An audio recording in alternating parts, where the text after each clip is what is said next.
Been sleeping for too long. Wake up. Wake up. Wake up! Wake up! I see the sunshine gazing through the window pane. Blazing like endo flame. It's time to wake up. Come to your senses, man. Snow is all around you, but you don't play in the winter game. Cartridges surround you, but you ain't playing Nintendo games. Load them up.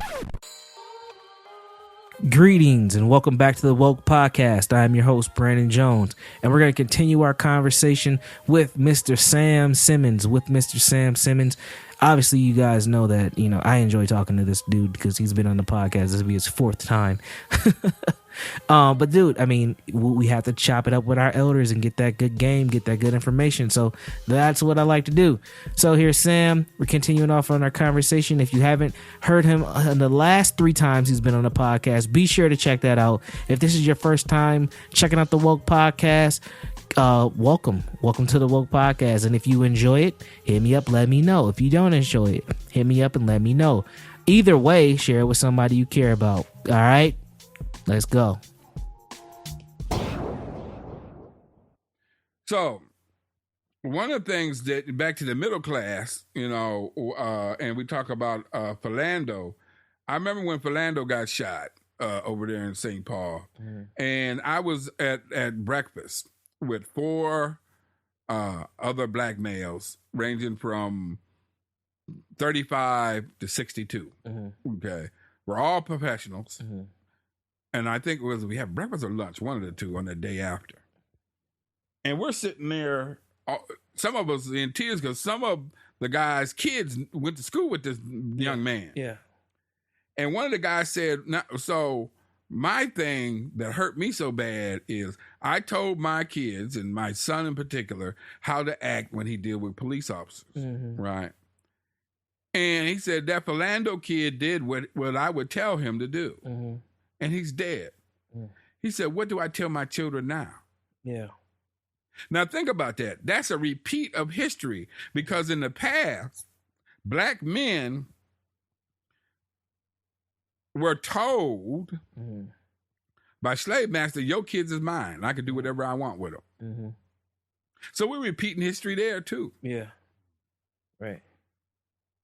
These men were literally shook. It's like, what do I tell my kids now? Yeah. Can't protect them. Yeah. I can't, as your father, mother, I can no longer protect you. Right. Okay. So the obstacles of healing. The fear of the truth of the past blinds future generations of the goal of healing. So some of the obstacles, continue institutionalized racism and oppression, strong stigma against mental health in the community, a lack of culturally competent services and research that usually don't include historical trauma and racism as part of that research. They're starting to a little bit more. And the other one is the belief that suffering is part of being black. Yeah, the struggle. The struggle. Just that term alone. The struggle. But think about it. Our existence, if we start with the slavery, our existence here in America has been based around surviving the struggle. Yeah. So we know how to survive the struggle. We know how to fight. I don't know. I'm not sure if we always know how to win. Yeah.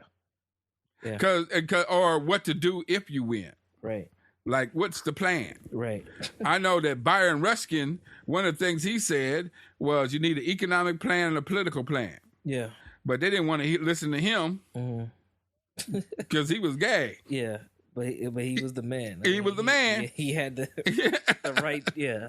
Now, he was out there, though. But sure. But just think about that. Just think about how many folks we rejected because of these crazy ideas. Yeah. Another obstacle in terms of doing the work is what I call parallel trauma.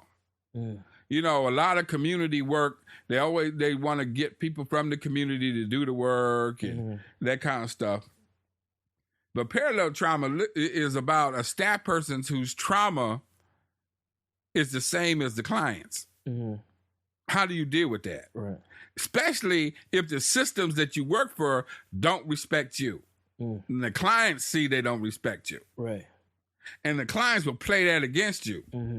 Or you get this overwhelming feeling that you need to fix things that's not fixable. Sure. So now you bend over backwards for clients, and clients don't respond like you think they should. Then you get mad at them. Right. And then in our community, we don't believe in self-care. You know, like boundaries and stuff. Sure. Or I would say we don't believe in constructive self-care. I would say that our self-care usually falls into some destructive behaviors that get us in trouble. Because it's survival stress management. Right. That's what self-care really is. Right. But we choose, too many of us choose very non-constructive ways to take care of ourselves when things aren't going right. Yeah. And so we're starting to see that show up amongst staff. Yeah. So providers, people in Yeah. And again, let's add that one piece. You're a black staff person, you're dealing with black clients, and your boss, who's this white individual who know everything. Yeah. Okay. Don't listen to you. Don't show you no respect. Yeah. Clients see that, and clients are about, getting over. That's how they survive, right? Yeah. Taking advantage of the situation, right? That's what they do. And now you between a rock and a hard place, or you do stuff like, man, I keep my phone on 24 hours a day. Oh, really? Do they pay you to keep your phone on 24 hours a day? Oh, man, I keep my, because I really care about the community out there. Okay, what about you? Right. I don't keep mine on 24 hours a day. No, I give my clients tools to figure out what to do when they can't get a hold of me. I'll check in with them the next day. How did that go? Right. And majority of the time, they figure out, oh, I could do this. Oh, yeah. And part of doing this might mean disconnecting yourself from one of them family members. Sure. Or not going over to visit the mother of your child today because you in a good mood. Right. Right? Stay your behind home. Right? Honoring no contact orders, no matter if she got it or not, because you're the one going to get a felony. So, it's really teaching healthy stress management skills. So how do we respond? Human compassion is equal to human cruelty, and it's up to each of us to tip the scale. Alice Walker. So the Native American community, and I envy them, is one of the ways they're dealing with their trauma is they're going back to their culture. Sweat lodges, remembering going to, using the medicine wheel, they're going back to their spirituality, going back to their language, finding energy from being proud of those things that they've been taught to not be proud of. Right. And they're doing their thing. They really are doing their thing. So, but some people say, well, we can go back to our culture. What is it? Yeah. And that's the tricky part. Right. Because what we consider to be our culture have been fragments of other African cultures. Right. That people put together and kind of romanticize. And it sounds good and it should, and I think parts of those things should be used, but we don't really have a direct thing to connect with. Right. And then if you bring it to modern terms and you look at Africans who coming from Africa, they ain't using that stuff either. Right. Which for me, that's what makes me feel strange. Is like we can talk all about Pan-Africanism and all that stuff as we want, but we got African people from the continent that ain't messing with none of that. Right. I mean, there are some who are, and there are some who keep their own traditional values, but the ones that we come in contact with, they're westernized. Right. Or they're attempting to be. Right. Or they have used the things they come from their culture to integrate into the Western society. Yeah, because they're trying to make it here. Yeah. Yeah. And that's why when I talk about historical trauma, I really specifically talk about African Americans with slavery in their past, because if I'm an immigrant, I have the humanity of choice. Right. Even though America still might treat me bad, talk about deporting me and all this other kind of stuff. Right. When I came here, I come here for a better life. Right. And when you come with a plan of a better life, you can find ways to work around stuff a little bit easier, because I can let that distract me. Right. Right. So what does the community need to do? The community leaders need to role model the willingness to start their own healing journey. Mm. But if we wait for them, we might not get there. Mm-hmm. But we also got to start embracing our full story, including the trauma, and learning about how that trauma affects us and what do we need to do to change some of the effects. Because basically, you can't change something you don't understand. Right. Absolutely. And we've been denying our trauma and denying how that trauma has affected how we deal with each other for years. Right. And it's even more imperative now than it has been before, because we're right back almost to the same spot we was in the 1960s. Right. I think we're worse. Yes. I personally think we're in a worse position than we were then. And so African American institutions, community leaders, and health professionals need to reduce the stigma around mental health, or actually just not say mental health. Mm-hmm. Let's focus on emotional health. Yeah, absolutely. Because if we focus on emotional health, we can figure out what is really mental health versus somebody emotionally just trying to respond to their environment. Yeah. Which I'm glad you brought that up, because one of the things, and I was talking to one of my mental health supervisors about this, is a lot of my Black clients, they really don't fit a mental health disorder. Right. I mean, I can easily say that someone can be depressed or have generalized anxiety, but most of them really have what's called adjustment disorders. Right. Which adjustment disorder is saying that something is not going right, but you really don't fit any of these other qualifications to have a serious, pristine mental illness. Right. So what you're saying is right, that emotional health piece is really important, because a lot of us, we're just dealing with things that have our emotions dysregulated, right, and not necessarily depression, right, or anxiety disorders or OCD or any of these bigger things that we know about. Yeah, and the thing is I always say, if you manage your emotions, you can manage your situation. Right. But the thing is, we have a tendency to look at the situation as a big picture. Yeah. I'll give you an example. I got a guy who's currently in one of my groups right now. When he came to the group, that brother was so angry. Mm-hmm. I don't need to be up in here, man. If they wouldn't mess with me, I wouldn't have jacked them up, mm-hmm, right? Mm-hmm. And I got a job to go to. The only reason I'm here is my PO. I think he'll send me back to jail. So I'm just gonna let you know I ain't happy being here. Mm. My response to that. And what is that supposed to do for me? I don't care. Yeah. Right.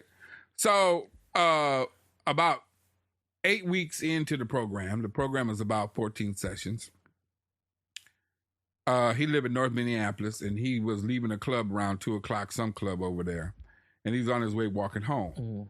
And a police car rolls up and stick their gun out the police car. They don't get out the car; they just stick their gun out. Wow. They ain't supposed to do that, right? Wow. Okay. And he said, I looked at him, and the way where you going? Where you been? You look like somebody we looking for. And he said, I kneeled, put my hands behind my head, and didn't say nothing. Mm. He said, I spent the night in jail overnight, but, they let me out, and because of that, I'm here. Mm. Right? And I couldn't just let that go, because I needed to have him understand what he did. Yeah. Right? He only was responsible for one piece of that. Mm-hmm. But if he don't make that choice... Right. He could be dead. Right. Yeah. Now, as I say to him, I bet you still mad as hell, because I'm mad as hell for you. Mm-hmm. He said, yeah. I said, yeah, you should be mad as hell, because that should have never happened. Right. But think about the fact that with the dude who came into my group 8 weeks ago, yeah. Oh, that wouldn't have went down. Right. He said, yeah, man, I'd have cussed him out and dared him to get out the car and everything else. I said, and the issue is again, you might not have control of the big picture, but that little piece that you do have control of, right, you need to take full responsibility of that little piece. Right. So in the big picture, right, not in the short term, sure, right? In the moment, you could have felt good cursing the police out, and right, telling them to kiss your ass and all that other kind of stuff, right? Right. But in the short term, you still alive and you're with us. Right. Now you can be in a position to fight that. Right. Right. You know, it's harder to fight that when you're dead. Right. Right. And because, like I said, it doesn't make none of it was right, and it should have never happened. Right. Right. But it did. And I know folks who listen to this will say, well, you know, they should never. Yeah, that's all fine. Yeah. But we don't start regulating the pieces that we can regulate. Right. We always want to focus on the pieces we can't regulate. Yeah. That's where the power's at. Yeah. But that's an important piece in terms of, you know, educating our community around historical trauma and the effects it have on us physically, emotionally, teaching healthy stress management skills. Right. Because, you know, black folks' stress management ain't all that healthy. Right. Exactly. You That's know, what I was saying earlier. Yeah, healthy stress management skill. Watch who you surround yourself with, both family and friends. Manage your time. Prioritize your life. Find time for yourself. Say no to people. Yeah. I remember we was at the conference not too long ago. And remember, what did that young woman ask me about? She was the caretaker of the family. What should she do? Yeah. Yeah. I can't remember exactly what she said, but I do remember her question. And she asked specifically you off the panel. Right. What should I do? I'm taking care of these people, and I'm trying to maintain and keep it together. Yeah. And I think my response is, you need to learn to be alone. Yeah. Yeah. and the room got silent. Like, oh. Yeah. And they videotaped that, so that should be coming out soon. Yeah, that was interesting. Yeah. But then when you broke it down, you could tell she understood what you meant by that. So she got it after you broke down what that meant. Like, saying that kind of put the crowd through this trance, but when you broke it down on why she needs to learn how to be alone, you can tell it made a lot of sense because she was like, thank you. Like, right. Because the thing is that's one of the areas we really are. Again, I still say one of the biggest dependencies for black folks, over and above even chemical dependency, is codependency. Yeah. We have been guilted into being concerned about everybody else than ourselves. Yeah. And if you're a black woman, you've been trained to be cared about anybody else but yourself. Right. Right. I know, and I think I did tell, I know that if I didn't disown my family, at least short term, and including my mama, you know, I wouldn't be here. Right. Right? Right. Because, I mean, my mama was a professional victim, you know, and it would be miserable dealing with my mama. And then she would try to control people's lives with her victimism. Sure. And I just couldn't do that. And people called me out on that. How you treat mama like that? Well, that's just the way it got to be. Right. Wow. You know, and then you think about it, in the black community. Oh man. And then if mama is Nana for everybody, oh my God. You know, you might get disowned for real. Right, right. And then you just got to learn to be comfortable with myself. Yes. Even the sad parts. And learn more about and that's where the historical trauma come in. How did my family trauma, what kind of effect has that had on me? Yeah. And so we give the guys these forums that are like you know, family forums about trauma, right? Talk about their family, you know, where they, you know, chemical dependent, domestic violence, and really map out what runs in their family. And then there's some interesting conversations about that. Yeah. You know. So yeah, that was real interesting. So would you say that, could you know, you were explaining that understanding trauma is one of the first steps, having that understanding historical trauma is one of those first steps, having that awareness. Would you say that the starting point for understanding historical trauma is starting with your family? Yes. Okay. Because I think that gets missed for people. I think they want to talk directly about slavery. Right. They don't want to talk about literally their parents and their parents' parents and work kind of backwards. Yeah. And that's where I started. Yeah. Right. I started learning more about my grandparents. Yeah. And then my mother and them, because then once I learned about my grandparents, I understood why my mama was who she was. Right. Okay. And my father. Right. And then I realized it was up to me not to keep the tradition going. Right. Right. Yeah. Yeah. Really. So looking at that generational trauma. Right. Yeah. You know, and on top of that, as a community, we need to link trauma-informed strategies to address jobs, housing, school, and violence and crime. We need to incorporate that. Yeah. Wow. You know, we could talk, you know, because they're all around the country. Everybody will talk about what the country need and what we need in the black community is jobs. That's fine. Mm-hmm. But we got so many traumatized folks, they can't keep the job. Damn. Especially with the jobs nowadays, you know, back in the day when I was a kid, they had factories. Right. Do you understand that you whoop dude's ass next to you in the factory, right? Yeah. And then long as he wasn't harmed too bad, Yeah. and you get back to the line, nobody cared. Yeah. So you didn't have to have no people skill. Yeah. Yeah, you do gotta have people skills. It's funny because I mentioned those fight videos earlier, and there's a lot of fight videos of people who actually are working at places, Right. fighting with other people that work at the place, Right. fighting with customers. Yeah. It's crazy. Yeah. I mean, the thing is, you know, you being able to get along with people who don't like you, Yeah. smiling at them. Yeah. And then we don't smile no way, so we in trouble. Especially if you're doing customer service. Can I help you? And every job is customer service. Right now, you yeah. got to be in the service. We're all doing services. Right. And so if I'm emotionally unstable, Yeah.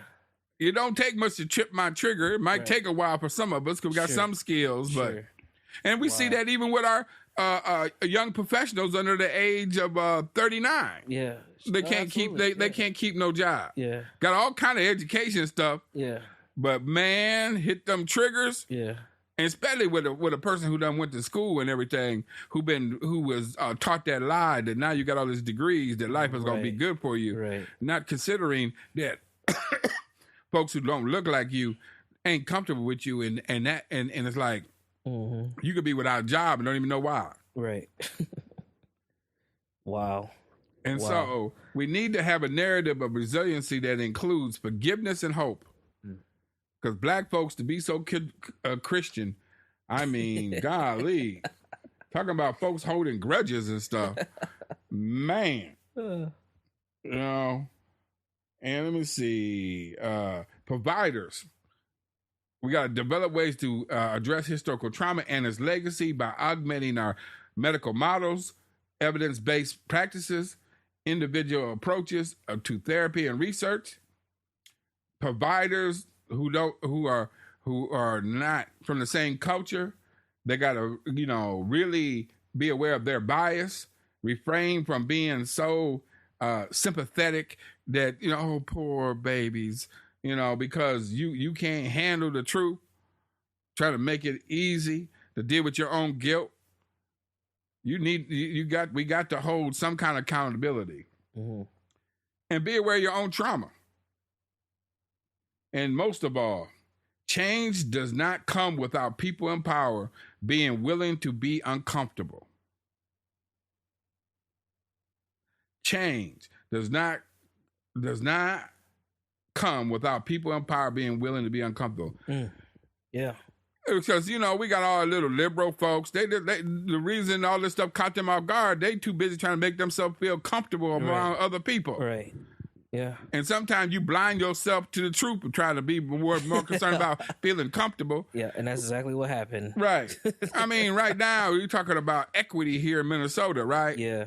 Okay, so what are you willing to give up? Right. If you really believe in equity, what are you willing to give up? Right. Now, you're appointing somebody else when somebody else needs to go. What are you willing to give up? Right. Right. So if you talking about you want something to change and you still trying to be comfortable, and we don't help none, right? We don't have no plan, right? Right. Right. And so if they do say, I give, what do you want us to do? Right? You just need to change. Well, if you leave it up to me, I'm only going to change as much as I'm comfortable with. Right. If you ain't going to give me some ideals on the change, I might not like them, but at least I have something to start with because I don't know by now. Right. Right. Liberals don't know what to do no more. Actually, other folks don't know what to do no more. Yeah. Oh, wow. You know, and sometimes, you know, if you talk to a good old boy long enough, it's easier working with him. Yeah. If he actually sit down and talk with you. Right. Right. Right? Yeah. But we keep getting all this happy stuff. And folks, you know, they I don't know. So compassion, accountability. Compassion, accountability. Some people we relate to, and others we don't. Even repulses us. There's some people we deal with as individuals that we don't like. But doing what is easy can, again, that being uncomfortable can cause consequences. Compassion without accountability is chaos. Right. And we see that in the community sometimes, right? We're trying to make up for what the system, we don't think the system is doing, and bend over backwards for folks and not hold them accountable. Right. And then when that don't work, then we want to be mad at them. Right. And then we get these chaotic programs that don't last long. Mm-hmm. They feel good, but they don't last long. Right. Accountability without compassion is complacency and self-satisfying. So when outside people come to the community, well, you black men need to be more accountable, or you leadership got to be more accountable.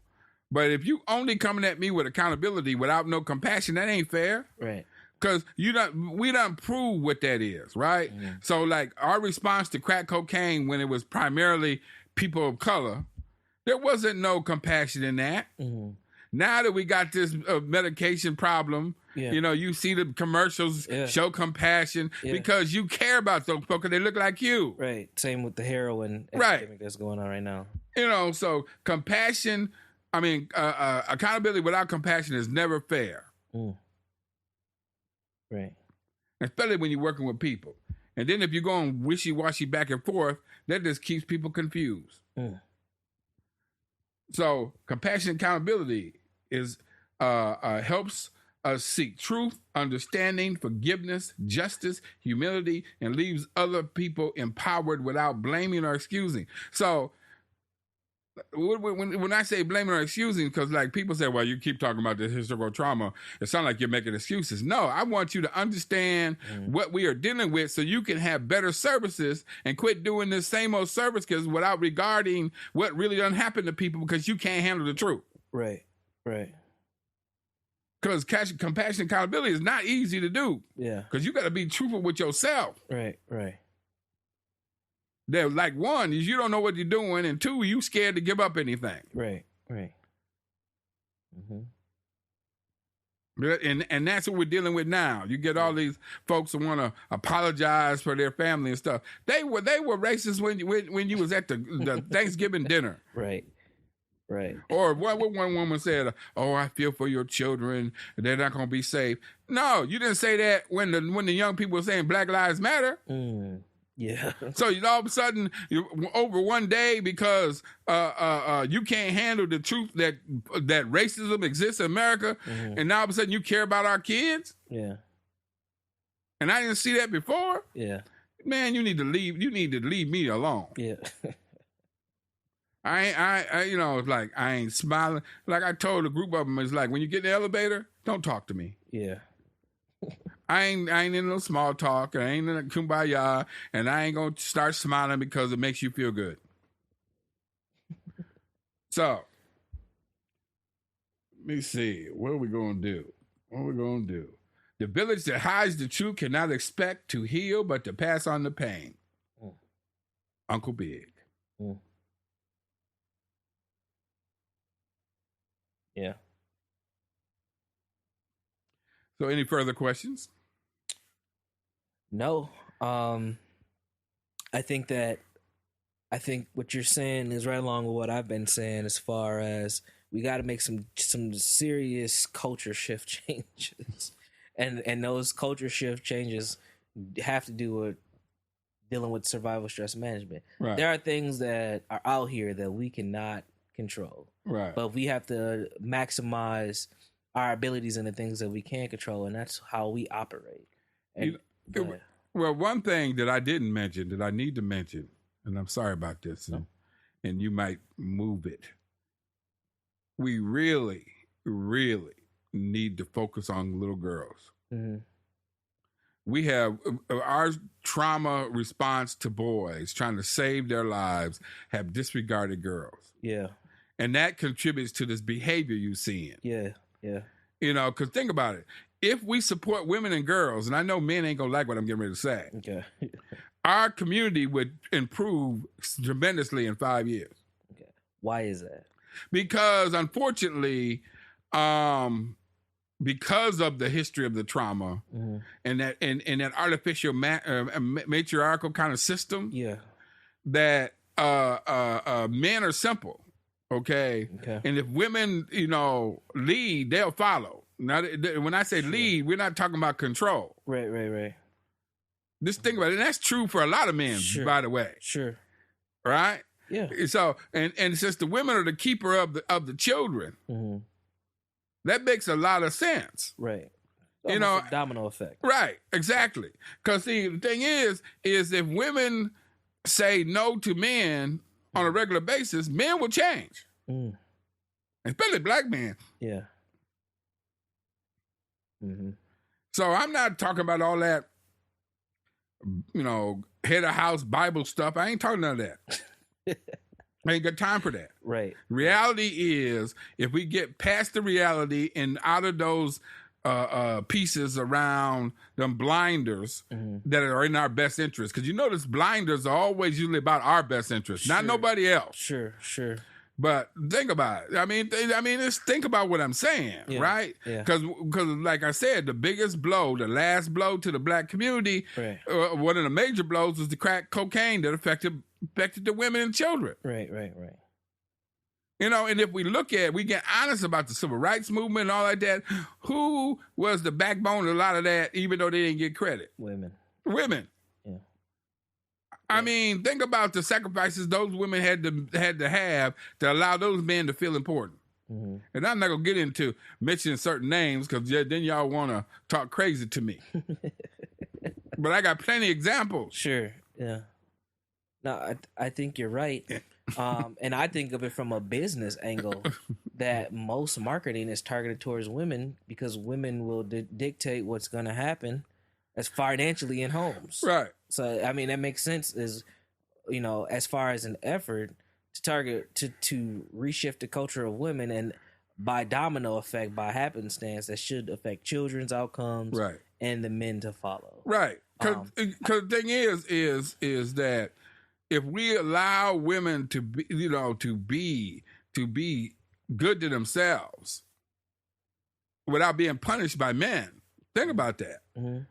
Because I see it in domestic violence cases and all like that.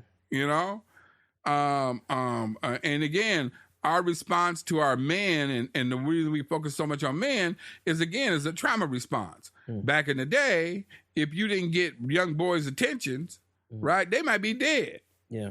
And so when you always got this trauma response, you go too far to one direction, and over time, it bites you in the butt. Yeah.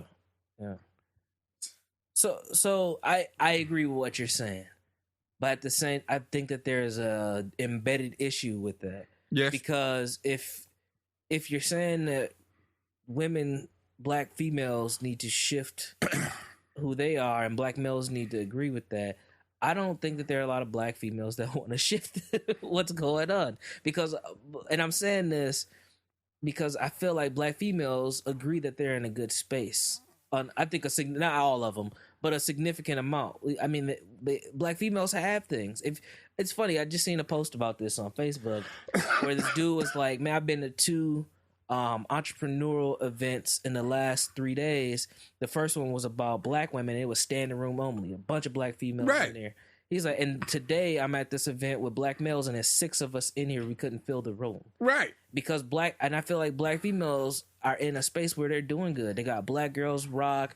Black women do run Black Twitter, if we're going to be honest about it. Like, black females are in a position where people are saying they're doing their thing. We talk about, who's the most people getting college degrees as black females have all these things to kind of hang their hat on. Right. And black males don't. So as a black male, both of us, how do we communicate that message to black females and say, if y'all make some changes right now, this could help the community, but they're already saying, well, we doing our thing.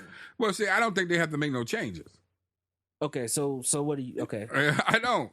I think black men got to quit hating. Okay, I agree with that. No, I mean, thing is they got to quit hating. I mean, there's some adjustments black females got to make. Okay. They got to make some adjustments on reality of what base their idea of relationships on a more trauma reduction method. Okay. It's how to relate to each other, right? We don't know how to relate to each other, I right? agree with that. And black men will rather blame black women for their plight than they will the system. Sure, absolutely. Well, I think the internet has provided tons of evidence of that. Right. So Absolutely. So yeah, black women got to get to a point where they can be comfortable with each other and be comfortable with themselves, right? Sure. And so that's what, and for black women, that's where the focus is how to be comfortable with self to the point where I'm comfortable with the fact that I am successful and I can still be successful and not have a consistent man in my life. Okay. That's the thing, because again, you got young black women who think that they can't function without a black man in their life, right? And that feeds into them tolerating a lot of bull crap. Okay. Right? And the other piece is the piece of how do we help raise black men? You know, we keep talking about we need to have black men be mentors and all that. But unless we deal with black male trauma, we ain't got no good mentors. Black men, because black male trauma has been ignored so long. Yeah. I don't trust some of them with nobody's kids, and it's not even because they're mean or anything. Sure. Their trauma come out, right? No, I agree. Yeah. You know, because if I deal with my trauma, I could care less what a black woman do. Matter of fact, be glad that she's successful. Right. But that's what trauma does to you, right? No, I agree with that. That selfishness, right? Yeah. And I'm not saying that they shouldn't do anything, because I think the biggest piece is they got to learn how to appreciate what they got. Sure. If you listen to black females, sometimes they got all this stuff, but they haven't learned how to appreciate it for themselves. You know, first, and then appreciate it with somebody else, right? And so the more comfortable you get with appreciating for yourself, there's certain things you won't tolerate either. Right. Okay. And so, because I've dealt with black professionals or female professionals on the surface is doing well economically, but sit and talk to them about relationships. Yeah. Oh my God. You know, it's like, it's warfare. Yeah, it is. No, I mean, there's a whole industry built off of that. But black men wanting to blame black women for their crises. Well, you know, black women raising our kids. Well, okay, that might be true, but you need to learn how to have children. You having children all willy-nilly, and then you want to complain on who's raising your child. That's on you. Yeah. And so you got to be responsible on the front side of the situation, not on the back side. Right. I mean, thing is, I'm not against sex. I'm against people having children who don't need to be having children. Right. I agree. You know, and that's the other part about when I was talking about using sex for stress management. Example, I was talking to the guys. I said, you know, I got guys who 25 years old, got 5 kids with 5 different mamas. So we talking about 2 sets of broken people. Yeah. And if our only connection is sexuality, we got a problem. No, I agree. Okay? So we're all emotionally broken. Okay? No matter what our lot is. Okay? And so I was telling them, I was telling the guys, I said, you know, if I gave you a hand of corn seeds, and I told you to go out in the front door and throw the corn seeds out on that sidewalk out there, some of them will fall in the cracks and grow. But what condition is it growing in? So if you don't respect your seed on the front side, don't be crying later on the back side because talking about, I respect my kids, but was you really, really respecting your seed? Your seed is important. Yeah. And if you don't see it as being important, then you get what you get. Right. And then when you're using relationships to consummate, babies to consummate relationships, right? I got cats who got 5 kids that went through a program, that learned how to be positive, love, learn how to deal with women and not being hateful to women, you know, and getting a healthy relationship, at least healthy for him. And then all of a sudden say, well, Mr. Simmons, we think about having a baby. Man, you got 5 children you can't take care of now. Yeah. And because she wants a baby with you to consummate your relationship, you're going to both be irresponsible to them other children you got. Right. Wow. So the thing is so when I talk about that whole supporting young women, we just need to support young women. That whole, again, black women have learned the task of going to school and everything else, but that's the way we raise our black women, right? Because the thing is you get some of them are raised in homes where they've been secondary, because all the attention goes to their brother and not them, right? And everybody wants to feel important somehow, right? And they go through the motions and do that, right? So you're saying a lot of black females are actually being raised to be kind of like independent leaders.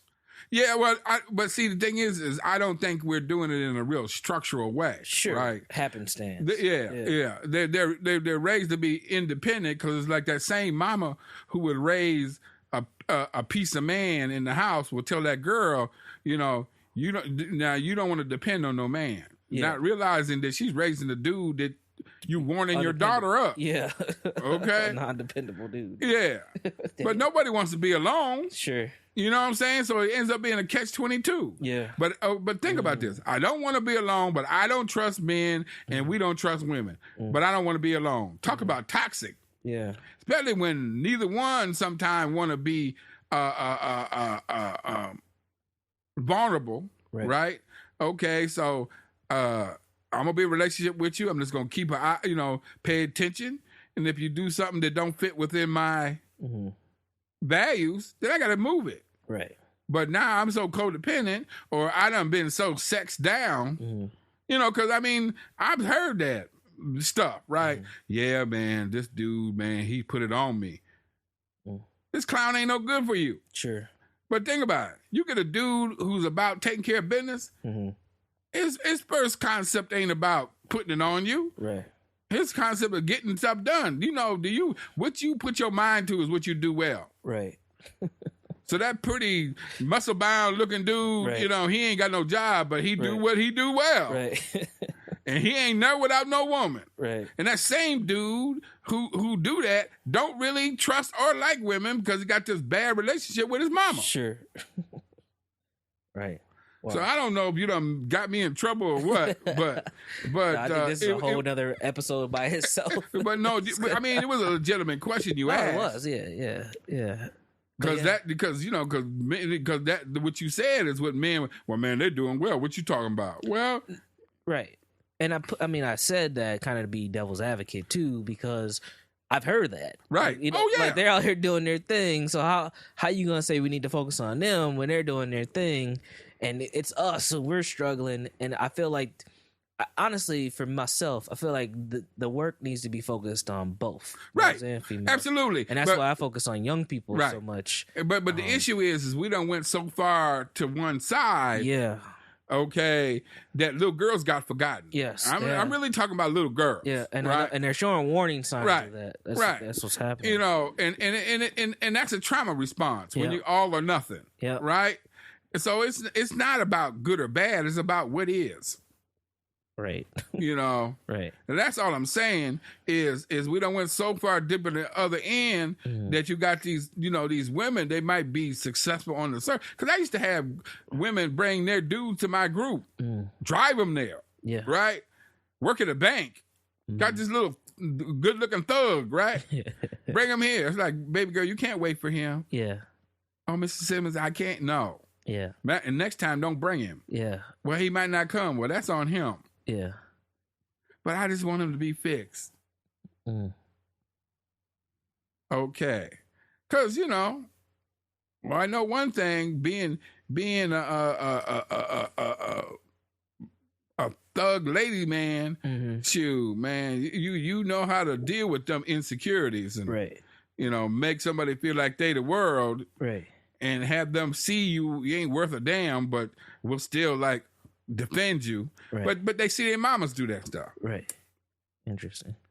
So we're already talking about it. Might as well just dive into this too, because I know you talked about the little mama syndrome and how black males have like several women that have kind of a role that they play. Can you talk a little bit about that? Because I think that's important for people to understand on when you talk about black male, black female relationships, is this phenomenon of having these little mamas. Yeah, I mean, the thing is what we used to say back in the day is go from mama house to mama house, right? and talking about women been kind of raised to be mamas, but not necessarily mates. And men being raised to be selfish little boys and not necessarily mates. You know, I mean, because you see a lot of men, they look kind of whiny, right? Yeah. They always want to play victim. Yep. What about me? Well, that's how trauma shows up, very selfishly, right? Yep. And it become very whiny. What about me? You don't care nothing about me. But what do? And unfortunately, some guys, they just needed to show up. They hadn't been, they don't have to do nothing. They just need to be there, right? Right. And then when somebody get tired of them being there, then all of a sudden they want something out of them they can't give. If I can't really take care of myself, and people say, well, black men having it hard for them to get a job and all that. The thing is taking care of yourself ain't just about a job. Right. Mm-hmm. And on top of that, learn how to take care of yourself is a good way to keep a job. Right. And so again, if I got all these women in my life, I don't really have to make a commitment to none of them. Right? Wow. And then the one that got my nose open, that become dangerous because now I want to know where she been, or how long she been there, and what's her phone number and all like that. All that pimpology kind of behavior. Sure. Because a lot of those young relationships look like trafficking relationships. Sure. I'm controlling. If I ain't controlling your money, I'm trying to control your mind. Right. So you're gonna do stuff not even in your own best interest. Wow. Yeah. And that's where we talk about the female dependent. Right. And then it makes it so bad sometimes because I got some young colleagues that do pretty well, and one of them was talking to me the other day. He says, "Mr. Simmons, I really don't need a woman for what folks need women for. I can cook for myself, and right. I got my own place, and, I got my own car and all like that." He said some of the women I deal with seem to have a problem with that. Don't know what to do with them. Right. Damn. That's awful. They literally don't know what to do with them. No, because they want to feel needed. Yeah. That's funny. Yeah, they want to feel needed, and the thing is, yeah, and what lays it out in terms of some of this is baby boy. Sure. You got all these women controlling your life. Sure. And then you trying to control them. Yeah. And then we end up with domestic charges. Yeah. Right, and you don't even know why. Yeah. And then the system done set up that now they done tired of everybody, so they put order protections on a relationship without the female having any say so, trying to keep you two away from each other, right? Because they don't want to see you no more, right? Wow, yeah, that happens a lot. And then you go straight home and be with them, and the only one going to jail is you. Yeah. You get 3 or 4 of them, they run it up to a felony. Now you got a real problem, right? Because you got one of them relationships that the foreplay is fighting. Damn. But that's back to that tension thing. Right. Like you argue and fight with me, that gives me the attention, that makes me feel significant, like I belong here, gives me some level of comfort. So I'd rather do this and then we get it on to feel good after we argue and fight. Right. Damn. That's wild. Because sex after a fight is intense. Yeah. It's like the makeup sex. Almost. Right. Then after a while, this becomes normal. Then after a while, what drives you nuts is you wake up one day and realize that's all we got. Yeah. Ain't no relationship here. No, it's abuse. Oh man, yeah, that's wild. It's funny because when you mention, when a guy is kind of self-sufficient, right? Females don't know what to do. Because I've had 2 women that I've dated. This is all in my early 20s before I got married. My wife was not one of them. Who they've literally told me, like, I don't know what to do for you. Like, I don't know what to get you for your birthday. You have everything. I don't know what to like. it's funny because when the first girl said it, it really didn't make sense to me. I thought she was just tripping. Right. And then a couple years later, another girl said it, and I'm like, you know what? Somebody said this to me before, like almost verbatim. Like, Right. I don't know what to get for you. I don't know what to do because I had my own place. I had my own car. You know, I was making my it was an easy relationship from what I thought. Right. It was an easy relationship, but from them, it was they didn't know what to do. But I think about both of them. They had similar upbringings, single moms. They were both the oldest, so they were conditioned to take care of stuff. Right, and take care of men. Yeah. And yeah, they both had brothers too. Yeah. One had brothers and sisters, the other one just had a brother. Yeah. Yeah. Wow. And again, their significance in the relationship is what they can do. Right. Not who they are. Sure. Yeah. So I mean, and so even though on the surface you got all this stuff going for you, yeah, deep in your gut, you feel insecure. Right. And especially when you've been, conditioned to deal with relationships with men like that. Right. So, and so, the thing is, we always talk about mentorship and that kind of stuff. But girls, we need to figure out male mentors, healthy male mentors for girls. Yeah. Early in their life.